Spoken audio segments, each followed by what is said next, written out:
कठिन समय सिर्फ कुछ दिन का मेहमान होता है।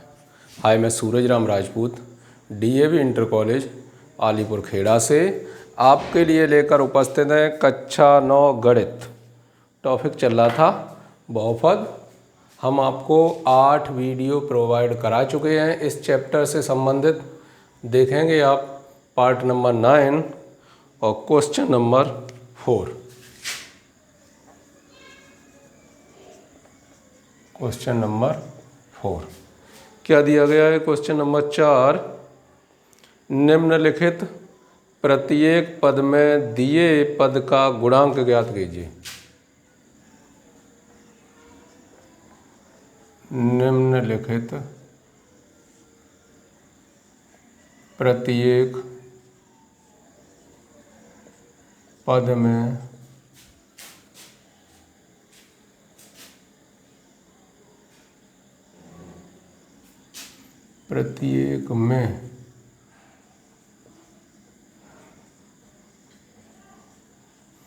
दिए गए पद का गुणांक ज्ञात कीजिए।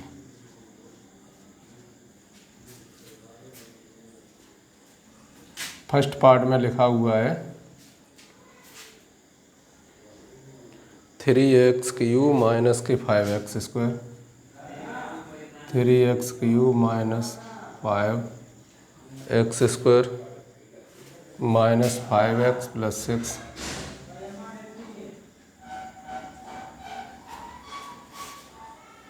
में x स्क्वायर का गुणांक,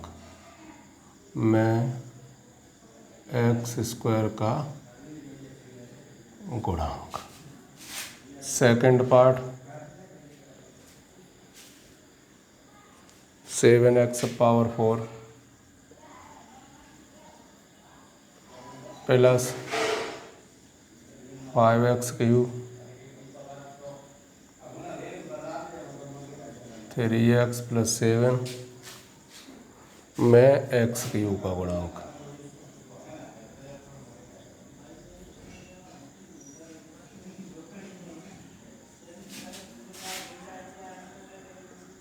थर्ड पार्ट 4x प्लस 7 में 4x प्लस 7 में x स्क्वायर का गुणांक। चौथा पार्ट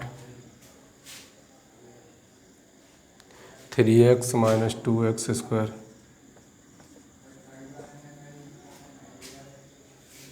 प्लस 7x क्यूब में x का गुणांक।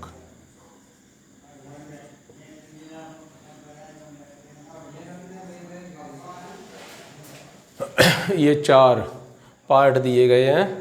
आप ऐसी गलती कभी ना कीजिएगा जैसे लिखा हो आप ये समझो कि ये 4 पार्ट दिए गए हैं तो टिक मार का क्वेश्चन है, कोई एक सही होगा बाकी 3 गलत होंगे।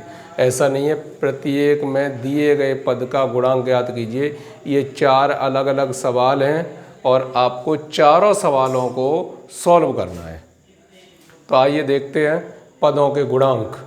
पदों के गुणांक के बारे में क्या बातचीत हुई है आपसे कि x स्क्वायर का गुणांक, x स्क्वायर जहाँ भी लिखा हो उसके आगे क्या लिखा है कांस्टेंट में, वो उसका गुणांक है।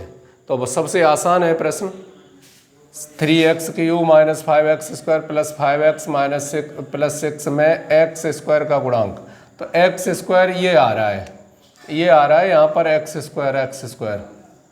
तो x स्क्वायर के साथ आगे क्या है माइनस के 5।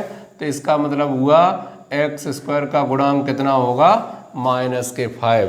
और यही हो गया आपका उत्तर। तो बहुत ही आसान जवाब है, आप अच्छे से समझ भी सकते हैं। x स्क्वायर का गुणांक, तो x स्क्वायर के आगे क्या लिखा हुआ है -5। x स्क्वायर का गुणांक कितना होगा -5।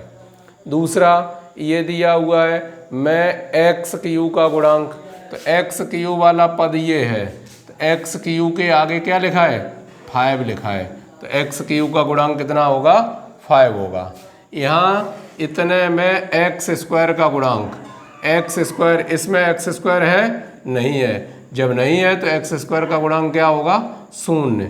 इतने में एक्स का गुणांक, एक्स ये लिखा है, एक्स के आगे क्या रखा है 3, तो ये इसके सभी उत्तर हो गए क्रमबद्ध तरीके से।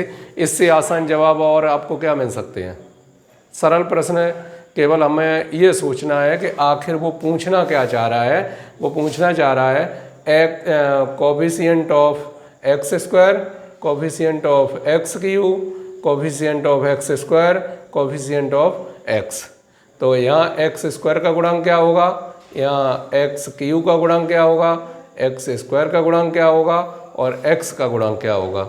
आप आसानी से इन्हें डिसाइड कर सकते हैं। आइए चलते हैं अगले प्रश्न पर।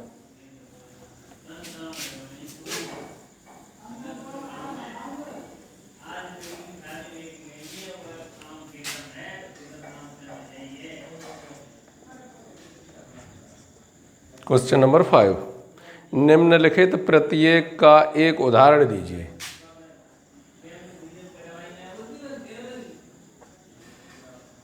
निम्नलिखित प्रत्येक का एक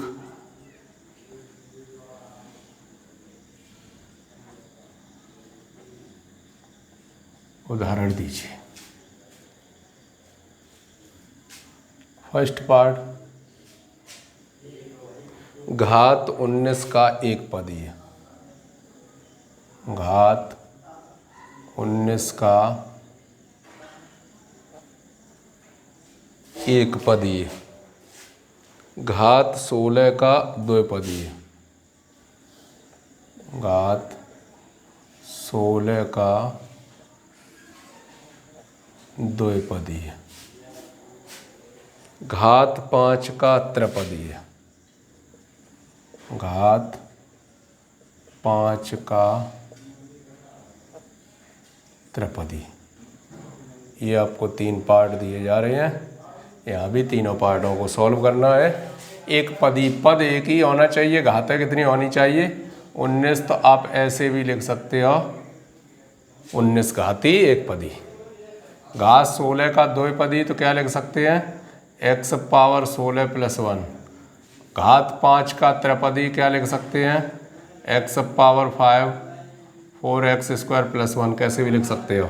घात जो अधिक से अधिक चर राशि पर जो बड़ी से बड़ी पावर है वो कहलाती है बहुपद की घात। तो ये हो गए इनके 5वें क्वेश्चन के आंसर। आगे देख लेते हैं क्वेश्चन नंबर 6। क्वेश्चन नंबर 6, निम्नलिखित में से रैखिक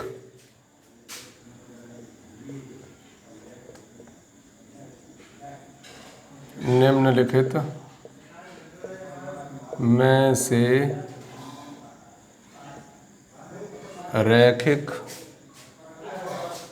द्विघात और त्रिघात, द्विघात और त्रिघात बहुपद छांटिए। द्विघात त्रिघात बहुपद छांटिए। First part,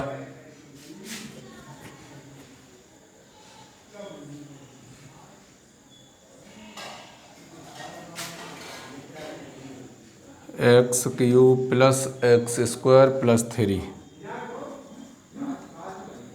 second part, x² + 5। Third part, x³ - x। Fourth part 3x। Fifth part x + 3। तो क्या क्या करना है, रैखिक द्विघात और त्रिघात। रैखिक मतलब चर राशि पर पावर कितनी होनी चाहिए, मैक्सिमम 1। तो यहाँ पर आप देखिए यहाँ पर एक घात वाला कौन सा है, ये है, एक घात वाला ये है, तो ये दोनों जो लास्ट वाले लिखे हुए हैं ये क्या हैं, दोनों के दोनों रैखिक हैं। कैसे हैं, रैखिक। अब दो घात वाला देखेंगे तो ये दो घात वाला है, ये कैसा है, द्वैघात। त्रिघात वाला ये कैसा है, त्रिघात वाला ये है, और त्रिघात वाला ये है, ये त्रिघाती बहुपद है। ठीक है, आप समझ गए होंगे अच्छे से। और देख लेते हैं क्वेश्चन कौन सा बचा है इस एक्सरसाइज के अंतर्गत। इस एक्सरसाइज के अंतर्गत अगले प्रश्न पर नज़र डालते हैं, क्वेश्चन नंबर 7। क्वेश्चन नंबर 7, एक बहुपद का उदाहरण दीजिए। एक बहुपद का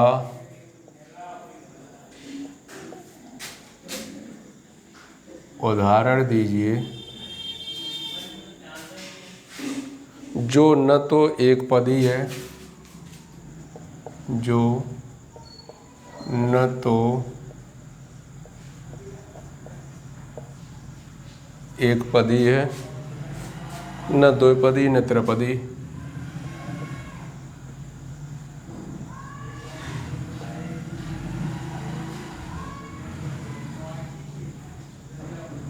न बहुपदी है। तो आप ऐसा का आंसर जानते हैं क्या होगा, शून्य। शून्य जो है वो तो न तो बहुपद है, न एक पदी है, न द्विपदी है, न त्रिपदी है। क्वेश्चन नंबर 8, यदि बहुपद ए बी की घात, यदि बहुपद ए बी की घात 15 और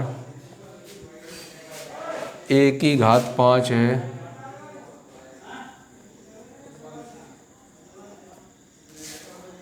तो बहुपद बी की घात ज्ञात कीजिए। तो बहुपद बी की घात ज्ञात कीजिए। आंसर, गुणा में घातें जुड़ती हैं। इधर ए बी की घात, ए बी की घात कितनी है, घात 15, बी की घात कितनी आएगी, 10। आंसर, आपकी ये एक्सरसाइज 2A कंप्लीट हो गई। नेक्स्ट एक्सरसाइज को लेकर फिर से उपस्थित होंगे। तब तक करो कुछ ऐसा दुनिया करना चाहिए आपके जैसा। जय हिंद।